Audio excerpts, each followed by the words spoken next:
নমস্কার বন্ধুরা, আমি বর্তিকা। তোমরা দেখছো বর্তিকার রান্নাঘর। আজ বানাবো দুই ধরনের শরবত, পুদিনা পাতার শরবত আর লিচুর শরবত। তাহলে তোমরা দেখতে থাকো। লিচুর শরবতের উপকরণে রয়েছে লিচু, চিনি, বিট লবণ, গোলমরিচ গুঁড়ো, পুদিনা পাতা, লেবু আর জলজিরা। প্রথমেই লিচুর খোসা ছাড়িয়ে বীজটা ছাড়িয়ে নিয়েছি। জুসারে লিচুগুলো দিয়ে দিলাম 4 চামচ চিনি, বিট লবণ, সামান্য গোলমরিচ গুঁড়ো আর 1 টুকরো লেবুর রস, পুদিনা পাতা দিয়ে মিক্সিতে ভালো করে ব্লেন্ড করে নেব।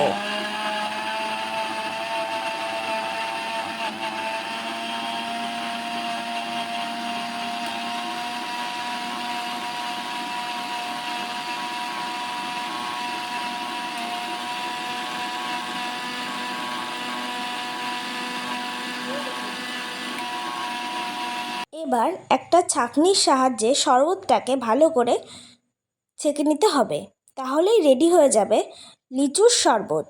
অবশ্যই তোমরা এই গরমে একবার ট্রাই করে দেখো, ভীষণ ভালো লাগবে।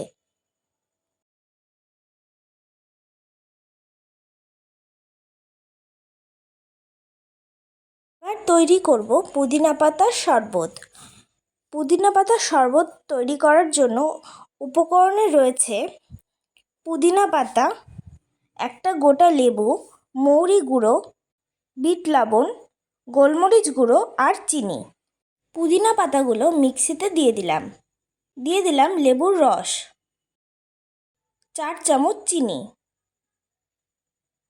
দিয়ে দিলাম অল্প বিট লবণ আর সামান্য গোলমরিচ গুঁড়ো ও মৌরি গুঁড়ো, দিয়ে দিলাম 1 গ্লাস জল। এবার ভালো করে ব্লেন্ড করে নেব।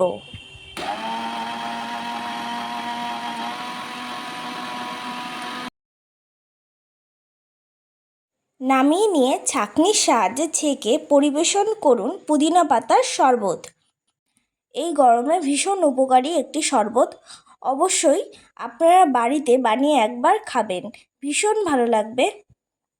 আমার দুটি রেসিপি যদি আপনাদের ভালো লেগে থাকে তাহলে লাইক, কমেন্ট, শেয়ার এবং আমার চ্যানেলটিকে সাবস্ক্রাইব করে দিতে ভুলবেন না।